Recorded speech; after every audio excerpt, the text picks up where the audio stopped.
দীঘা যাওয়ার জাতীয় সড়কে ভয়াবহ দুর্ঘটনা। যাত্রীবাহী বাস ও টেলারের মুখোমুখি সংঘর্ষ।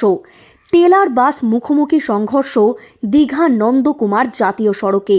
116B জাতীয় সড়কের মারিসদা থানার অন্তর্গত খড়িপুকুরিয়া হাসপাতালের কাছে পুরুলিয়া হাওড়া রুটের একটি বেসরকারি বাস ও মাছ টেলার মুখোমুখি সংঘর্ষ হয়। আহত হয় বেশ কয়েকজন বাস যাত্রী। গুরুতর আহত টেলার চালক ও খালাসি, তাদের উদ্ধার করে হাসপাতালে ভর্তি করা হয়। সকালবেলার এই দুর্ঘটনায় দীঘা যাওয়ার রাস্তা অবরুদ্ধ হয়ে পড়ে, থমকে যায় যানবাহন। জানা যায়, পুরুলিয়া হাওড়া রুটের বাস সকাল 6:30 নাগাদ কাঁথি থেকে ছেড়ে হাওড়ার উদ্দেশ্যে যাচ্ছিল। প্রায় 10 কিলোমিটার দূরে মারিসদা থানা এলাকার খড়িপুকুরিয়া গ্রামীণ হাসপাতালের কাছে জাতীয় সড়কের উপর দুর্ঘটনার কবলে পড়ে। উল্টো দিক থেকে দ্রুত গতিতে কাঁথির উদ্দেশ্যে আসা টেলারের সঙ্গে মুখোমুখি সংঘর্ষ হয়।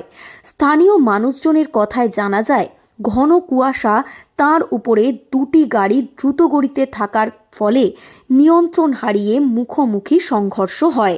দীঘা যাওয়ার রাস্তায় 116B জাতীয় সড়কের এই ভয়াবহ যাত্রীবাহী বাস ও ট্রেলারের দুর্ঘটনায় আহত বেশ কয়েকজন বাস যাত্রী। গুরুতর আহত হয়েছেন টেলার চালক ও খালাসি। তাদের উদ্ধার করে নিয়ে যাওয়া হয় হাসপাতালে। প্রসঙ্গত, পূর্ব মেদিনীপুর জেলার বিভিন্ন জাতীয় সড়ক, রাজ্য সড়ক এবং গ্রামীণ সড়কে প্রতিনিয়তই দুর্ঘটনা ঘটছে। দুর্ঘটনায় প্রাণহানিও হচ্ছে। পূর্ব মেদিনীপুর জেলার পুলিশের ট্রাফিক বিভাগ জেলা জুড়ে বিভিন্ন রাস্তায় দুর্ঘটনা এড়াতে একাধিক পদক্ষেপ গ্রহণ করছে। তারপরেও দুর্ঘটনার হ্রাস টানা সম্ভব হচ্ছে না। এই দিন মারিসদা থানা এলাকার 116B নন্দকুমার দীঘা জাতীয় সড়কের দুর্ঘটনা তাঁরই প্রমাণ। দীঘা যাওয়ার রাস্তার 116B জাতীয় সড়কে এই ভয়াবহ যাত্রীবাহী বাস ও ট্রেলারের দুর্ঘটনায় আহতদের উদ্ধার করে হাসপাতালে পাঠায় মারিসদা থানার পুলিশ।